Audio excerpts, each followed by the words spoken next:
Дорогие друзья и уважаемые гости, сегодня мы рады вас приветствовать на торжественной церемонии ввода в опытно-промышленную эксплуатацию комплекса по сжижению природного газа в Тюлечинском муниципальном районе, а также Крио АЗС Раритек в городе Набережные Челны. Основными потребителями комплекса будут Крио АЗС, который в свою очередь обеспечит топливом автовладельцев, эксплуатирующих грузовую технику в газомоторном исполнении. Также с нами на видеоконференц-связи Тюлечинский муниципальный район и город Набережные Челны.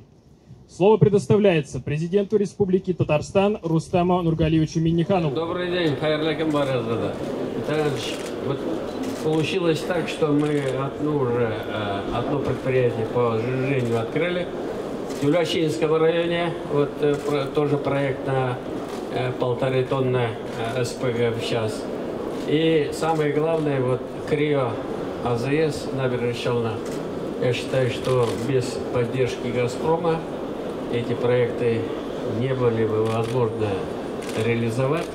И хочу пожелать, чтобы это было только начало. Дальше мы двигались по продвижению газомоторной техники во все сферы народного хозяйства. Добрый путь, хайрлы сарата. Спасибо, Рустам Нургалиевич. И сейчас мы передаем слово для доклада о готовности комплекса по сжижению природного газа к запуску главе Тюлечинского муниципального района. Слово предоставляется главе Тюлечинского муниципального района Назипу Накиповичу Хазипову. Вам слово.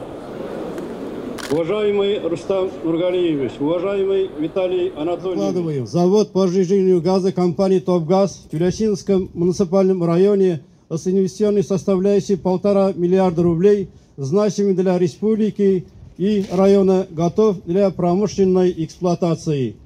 Акт ввода получен. Мы готовы к запуску объекта. Пуск завода Разрешаем.